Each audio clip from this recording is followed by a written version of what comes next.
저는 오늘 여러분과 함께 선포한 마태복음 5장 4절의 말씀을 가지고 복 있는 사람 이와 같은 제목으로 잠시 말씀의 은혜를 나누기 원합니다. 오늘 이 자리에 모인 저와 여러분은 복 있는 사람인 줄 믿습니다. 우리 하나님은 우리에게 복 주시기 원하시는 하나님이신 줄 믿습니다. 성경은 우리에게 하나님이 주시는 복에 대해 이야기를 합니다. 오늘 우리가 이 복 하면은 성경에 가장 먼저 떠오르는 한 사람이 있는데요, 바로 여러분들이 생각하고 있는 그 사람에 대해서 제가 말씀드리려고 하는 거예요. 누구냐면 바로 아브라함이죠. 창세기 12장 2절은 아브라함에 대해 하나님 이렇게 말씀하시는 장면을 우리가 만날 수가 있습니다. 우리가 함께 읽겠습니다. 내가 너로 큰 민족을 이루고 내게 복을 주어 내 이름을 창대하게 하리니 너는 복이 될지라. 하나님은 아브라함을 복된 사람으로 부르신 것이 아니라 하나님은 아브라함을 복으로 부르셨습니다. 이 복은 하나님께 선택받은 복뿐만 아니라 선택받은 사람으로 이 세상을 살아가면서 받는 모든 생활의 복도 포함된 복인 것입니다. 과연 그런지 우리가 창세기 12장 3절 말씀 우리가 한 절 더 읽겠습니다. 너를 축복하는 자에게는 내가 복을 내리고 너를 저주하는 자에게는 내가 저주하리니 땅의 모든 족속이 너로 말미암아 복을 얻을 것이라 하신지라. 여러분, 오늘 이 축복이 저와 여러분에게 있는 복인 줄 믿으시기를 주님의 이름으로 축원합니다. 어떤 분들은 이 아브라함에게 주신 하나님의 물질적인 복, 영혼이 잘 될 뿐만 아니라 범사가 잘 되고 강건하게 되어지는 이 복이 구약시대에 끝났다고 이야기하기도 합니다. 그러나 여러분, 과연 그럴까요? 사도 바울은 이 복이, 아브라함을 복이 되게 하신 하나님의 축복이 여전히 저와 여러분에게도 유효함에 대해 이야기합니다. 우리가 과연 그런지 갈라디아서 3장 13절로 14절 말씀 우리가 함께 읽어보겠습니다. 시작. 그리스도께서 우리를 위하여 저주를 받은 바 되사 율법의 저주에서 우리를 속량하셨으니 기록된 바 나무에 달린 자마다 저주 아래에 있는 자라 하였음이라. 이는 그리스도 예수 안에서 아브라함의 복이 이방인에게 미치게 하고 또 우리로 하여금 믿음으로 말미암아 성령의 약속을 받게 하려 함이라. 사도 바울은 우리에게 뭐라고 이야기하느냐? 우리가 그리스도 예수 안에 있으면, 예수님이 나를 위해 십자가에서 몸짓고 피 흘려 죽기까지 사랑해 주신 그 사랑 안에 있으면 그 사랑이 우리로 하여금 아브라함의 복을 다시금 받게 한다고 이야기하고 있는 것입니다. 영혼이 잘된 같이 범사가 잘되고 강건하게 되어지는 은혜와 축복을 하나님 우리에게 부어주시는 것입니다. 오늘 이 복이 저와 여러분에게 주시는 하나님의 복인 것을 믿으시기를 주님의 이름으로 축원합니다. 사랑하는 여러분, 우리 이 자리에 모인 우리 모두는 예수 그리스도 십자가 대속의 은혜로 구원받은 사람들입니다. 하나님께서 우리를 구원하신 이유는 성령을 받아 예수 안에서 아브라함의 복이 이방인에게, 아직 복음을 받지 못한 나라와 민족들에게, 사람들에게 그 복이 미치게 하기 위함이다 라고 이야기를 하고 있는 것입니다. 저와 여러분이 이 사명 감당하며 살아가는 복된 사람 되시기를 주님의 이름으로 축원합니다. 자, 그럼 우리는 어떻게 해야 이 복 있는 삶을 누리며 먼저 살아갈 수 있을까요? 먼저 이 복을 누려야 우리가 나눌 수 있지 않겠습니까? 첫 번째로 따라하겠습니다. 애통해야 합니다.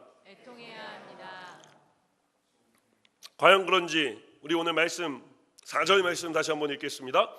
애통하는 자는 복이 있나니 그들이 위로를 받을 것이며. 오늘 성경은 우리가 복된 삶을 살아가 아브라함의 복을 이방인에게 미치게 하는 사명을 감당하여 살아가려면 먼저 애통해야 한다라고 이야기를 합니다. 애통이라는 단어는 매우 슬퍼한다라고 하는 의미를 가지고 있습니다. 그냥 슬픈 게 아닙니다. 그냥 sad한 게 아니에요. 몹시 슬픈 일입니다. 사도 바울은 고린도후서 7장 10절에서 우리가 어떠한 일에 애통해야 하는지에 대해 이야기합니다. 어떤 일에 애통해야 하는지 우리가 함께 말씀을 읽겠습니다. 하나님의 뜻대로 하는 근심은 후회할 것이 없는 구원에 이르게 하는 회개를 이루는 것이요 세상 근심은 사망을 이루는 것이니라.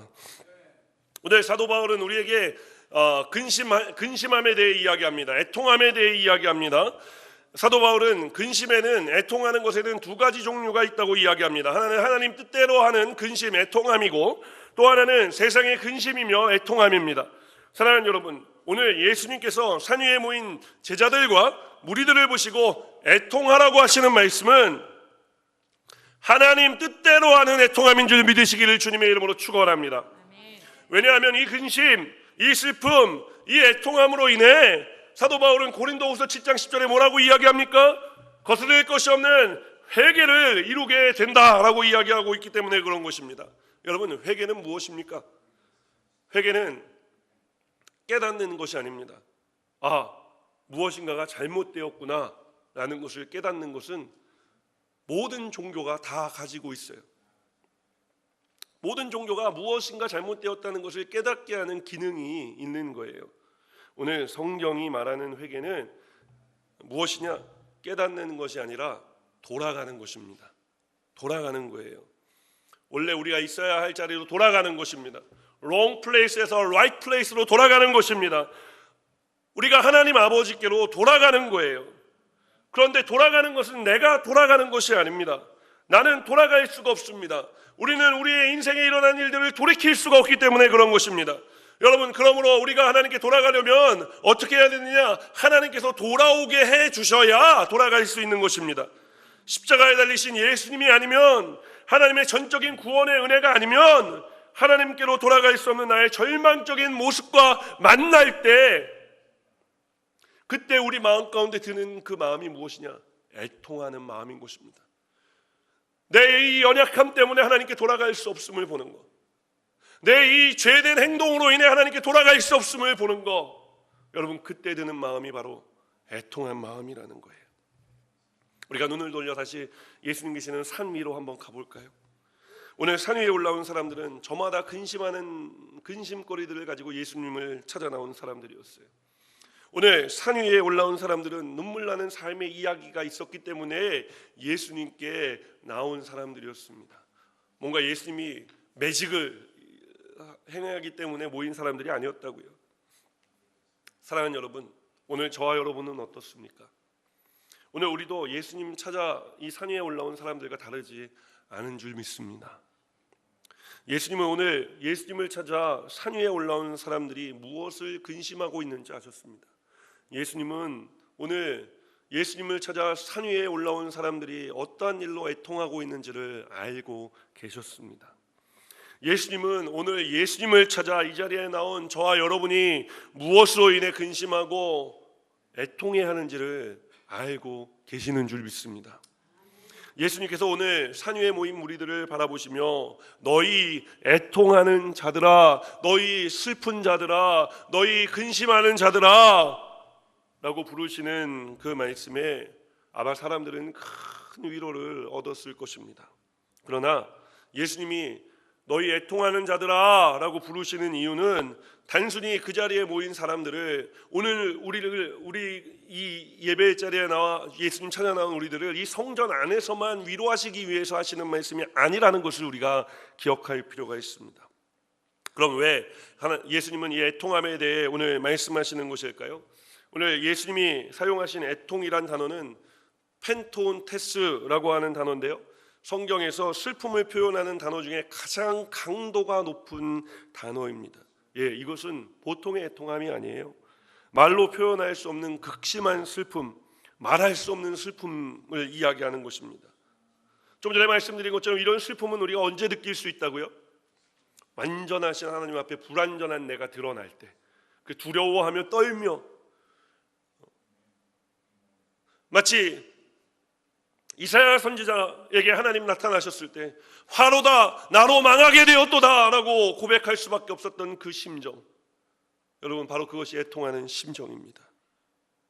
연약한 나, 세상의 근심과 걱정을 끌어안고 살아가는 내가 주님 앞에 섰을 때, 내 연약함에도 불구하고 나를 위해서 십자가 지시고 나를 사랑해 주신 그분을 만날 때 우리 마음 가운데 들어오는 그 마음이 바로 애통함인 것입니다.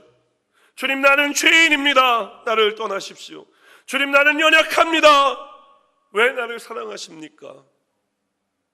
주님, 나는 지난 주간에도 주님을 배반하고 배신하는 삶을 살았는데 주님, 왜 나를 이 자리에 또 불러주셨습니까? 주님을 만났을 때 내 마음 가운데 들어오는 그 마음이 바로 애통하는 마음인 것입니다. 우리는 이런 애통한 마음을 담아 찬송가를 지은 한 사람을 잘 알고 있습니다. 바로 존 뉴턴 목사님이시죠. 노예선의 선장으로 아프리카에서 흑인들을 잡아다가 내다 파는 일을 하던 사람이었습니다. 그날도 존 뉴턴은 노예선에 노예를 가득 싣고 이제 그 노예들을 팔기 위해 항해를 하고 있었습니다. 그런데 그날 밤 그가 거스를 수 없는 큰 폭풍을 만나고 존 뉴턴 목사님은 이렇게 절규하기 시작합니다. 하나님이 계시다면 저를 한 번만 살려주십시오. 그 폭풍 가운데 존 뉴턴 목사님은 하나님을 만났습니다. 그리고 그는 노예선을 떠나 회개하고 구원받아 남은 일평생을 목회자로 주님 사랑을 전하고 섬기는 삶을 살았습니다. 그가 일평생 주님의 종이 되어 살아가며 고백했던 찬송, 우리가 잘 아는 찬송 아닙니까? 바로 나 같은 죄인을 살리신, 나 같은 죄인 살리신 주 내놓으라와 잃었던 생명 찾았고 광명을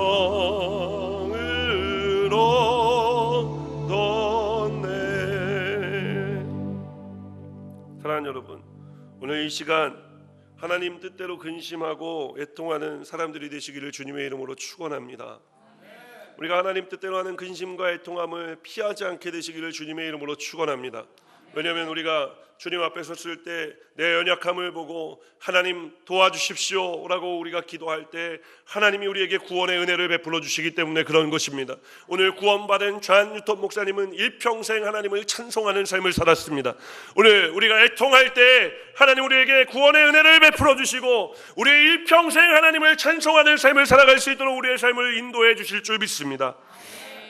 오늘 이와 같은 삶을 살아가는 저와 여러분 되시기를 주님의 이름으로 축원합니다. 우리가 말씀 속으로 한 걸음 더 들어가, 그렇다면 하나님께서 좀 더 구체적으로 애통하는 사람들에게 주시는 복은 무엇일까요? 우리가 다시 한번 4절 말씀 읽겠습니다. 4절 말씀 시작. 애통하는 자는 복이 있나니 그들이 위로를 받을 것이며, 따라하겠습니다. 성령 충만 받는 것입니다. 성령 충만 받는 것입니다. 여러분, 오늘 애통하는 사람들을 하나님께서는 위로의 복으로 더해 주신다고 이야기합니다. 그런데 오늘 이 예수님께서 말씀하시는 위로라는 단어를 표현하실 때 쓰신 헬라어 단어가 예수님 요한복음에서 제자들에게 성령에 대해 설명하실 때 쓰신 헬라어 단어와 동일한 단어를 사용하고 계신 것을 우리가 성경을 보면 알 수 있습니다. 이 주님께서 주시는 위로를 얻기 위해서는 우리가 무엇이 필요한 것입니까? 성령 받아야 되는 것입니다. 성령 충만해야 되는 것입니다. 오늘 주님의 이름으로 도전하고 축원하기는 성령 충만하게 되시기를 주님의 이름으로 축원합니다. 성령 충만, 재충만 받는 삶을 살아가는 우리 모두가 되어야 할 줄로 믿습니다. 요한복음 14장 16절에 예수님은 이렇게 말씀하십니다. 우리가 함께 읽겠습니다. 내가 아버지께 구하겠으니 그가 또 다른 보혜사를 너희에게 주사 영원토록 너희와 함께 있게 하리니. 여러분, 이 보혜사라는 말이 바로 위로라는 말과 동일한 단어를 사용하고 있는데, 이 보혜사는 어떤 분이냐? 우리를 도우시는 분이신 것입니다. 그럼 여러분, 우리를 도우시는 성령님은 우리를 어떻게 도우실까요? 로마서 8장 26절은 성령님의 도우심에 대해 우리에게 이렇게 이야기하는데, 우리가 함께 이 말씀 선포하겠습니다. 이와 같이 성령도 우리의 연약함을 도우시나니 우리는 마땅히 기도할 바를 알지 못하나 오직 성령이 말할 수 없는 탄식으로 우리를 위하여 친히 간구하시느니라. 우리는 연약하여서 쓰러질 수밖에 없지만, 넘어질 수밖에 없지만, 그 넘어진 자리에서, 쓰러진 자리에서 성령님이 아버지께 친히 간구하여 주심으로 말미암아 그 은혜로 우리가 다시 한번 벌떡벌떡 일어서게 하여 주시는 도우심을 베푸시는 성령님이신 줄 믿으시기 바랍니다. 오늘 또 우리가 지난 한 주간 살아오며 넘어질 때가 있지 않았습니까? 쓰러질 때가 있지 않았습니까? 예수님 생각만 하며 살기를 원했지만 우리가 예수님을 잊어버리고 살았던 적이 있지 않습니까? 그런데 오늘 우리가 어떻게 이 자리에 올 수 있었습니까? 성령님이 도와주셨기 때문에 그런 것입니다. 성령님이 오늘도 지금도 말씀 듣고 예배하는 이 시간도 아버지께 친히 간구하고 계시는 줄 믿습니다. 그러므로 이 성령님의 위로하심 가운데 다시 한번 믿음으로 일어서게 되시기를 주님의 이름으로 축원합니다. 복된 자리를 향해 나아가는 저와 여러분 되시기를 주님의 이름으로 축원합니다. 뿐만 아닙니다. 이 성령님 주시는 위로는, 이 위로의 복은 무엇이냐? 여러분, 예수님을 생각나게 하는 위로를 주시는 것입니다. 요한복음 14장 26절은 이렇게 말씀합니다. 우리가 함께 읽겠습니다. 보혜사 곧 아버지께서 내 이름으로 보내실 성령, 그가 너희에게 모든 것을 가르치고 내가 너희에게 말한 모든 것을 생각나게 하리라. 우리가 성령 충만하면, 성령님의 도우심과 위로하심 가운데 살아가면 여러분, 우리가 예수님 생각나게 되는 거예요. 쓰러진 그 자리에서 예수님께서 나를 지적하지 않으시고 내가 너를 사랑한다 말씀하시는 주님을 만날 수 있게 되어지는 것입니다. 성령님의 위로하심을 받으면 내가 절망의 자리에 가 있을 때도 죽은 자를 살리시며 없는 것을 있는 것 같이 부르시는 하나님의 말씀의 능력과 위력을 경험하게 하여 주시는 것입니다. 여러분, 예수님께서 이 땅에 오셔서 우리에게 말씀하신 것이 무엇입니까? 예수님께서 이 땅에 오셔서 우리에게 가르치신 것이 무엇입니까? 오늘 우리가 성령 충만함으로 받을 수 있는 복은 무엇입니까? 여러분, 그것은 바로 따라합니다. 사랑을 받는 것입니다. 예수님은 이 사랑에 대해 요한복음 13장 34절의 말씀을 통해 이렇게 말씀하셨습니다. 우리가 함께 읽겠습니다. 새 계명을 너희에게 주노니 서로 사랑하라. 내가 너희를 사랑한 것 같이 너희도 서로 사랑하라. 여러분, 성령 충만함의 결과는 무엇입니까? 여러분, 성령 충만하면 하나님의 위로를 받고, 성령 충만하면 예수님 생각나며, 성령 충만하면 사랑하는 삶을 살아가게 되어지는 것입니다. 주님이 우리에게 보여주신 것, 주님이 우리에게 행하신 것은 사랑하는 것이었습니다. 여러분, 이 사랑이 우리를 살리지 않았습니까? 내가 사랑받고 있다는 것, 그것도 천지 만물을 창조하시고 주관하시는 하나님 아버지의 자녀가 되어 그 아버지의 사랑을 받고 있다는 것, 여러분, 이것보다 더 큰 복이 어디에 있겠습니까? 하나님께서는 이제 우리의 영혼이 잘 되게 하여 주신 하나님이신 줄 믿습니다. 그러므로 이제 우리가 살아가며 성령 충만함 받고, 여러분, 이 땅에서 범사가 잘 되게 하신 하나님의 도우심을 경험하시고 강건하게 되어지는 주님의 도우심을 경험하게 되시기를 주님의 이름으로 축원합니다. 오늘 제가 좀 코맹맹이 소리가 나요. 금요일 날은 콧물이 빗물처럼 흘러내리는데 얼마나 콧물이 많이 나는지 어저께까지도 콧물을 눈물처럼 닦으면서 살았습니다. 근데 오늘 제가 또 믿음으로 고백하고 선포하기는, 여러분, 예배 가운데 하나님이 우리를 살리는 줄 믿습니다. 하나님께서 오늘 저의 감기도 이 시간 이후로 뚝 떨어뜨려 주실 줄 믿습니다. 우리의 모든 근심하는 문제도 하나님께서 뚝 떨어뜨려 주실 줄 믿습니다. 우리 눈물 나게 하는 인생의 이야기들도 하나님께서 기쁨의 이야기들로 바꿔 주실 줄로 믿습니다. 여러분, 이 하나님을 믿으십시오. 오늘 이 하나님을 믿고 우리가 주님 앞에 내 연약함을 드러내면 하나님께서 우리를 받아주시고 우리를 구원하여 주심에 우리의 삶이 찬송하는 삶이 되게 하시고 성령의 기름을 부어주심으로 말미암아 우리가 성령 충만하여 하나님 은혜 가운데 살아갈 수 있도록 영혼이 잘된 같이 범사가 잘되며 강건하게 되어지는 아브라함에게 주신 그 복을 저와 여러분에게도 주실 줄 믿습니다. 제가 컨디션이 좀 좋지 않다니까 아멘을 크게 해주시는 겁니까? 제가 약간 일부 예배 끝난 다음에 저희 집사람한테 설교가 오늘 너무 짧은 거 아니야? 그랬더니 집사람이 당신은 설교가 짧다고 생각하면 했던 말 또 하고 했던 말 또 하니까 짧지 않다고. 짧지 않다고. 그래서 이제 말씀을 맺으려고 합니다. 안실 집사님이 제일 좋아하시는 것 같아요. 제가 어떤 목회자 컨퍼런스를 갔는데 설교자가 25분까지는 하나님 말씀을 전하는 것이고 30분을 넘어가면은 그때부터 사람이 말이 나오고 그 40분이 넘어가면은 들으면 안 된대요. 자, 오늘 딱 25분입니다. 하나님 말씀이 전파되어진 줄 믿습니다. 오늘 우리가 통함의 복을 받아서 성령 충만함으로 예수 안에 살아감으로 말미암아 하나님 우리에게 주신 사명, 아브라함에게 주신 이 복이 나를 통해 아직 복음을 받지 못한 나라와 민족들에게 또 사람들에게 내 이웃들에게 전파되는 귀한 삶을 살아가게 되시기를 주님의 이름으로 축원합니다. 따라하겠습니다. 나는 복 있는 사람입니다. 우리 한번 옆에 분들 바라보시면서 이렇게 축복하겠습니다. 당신도 복 있는 사람이에요. 오직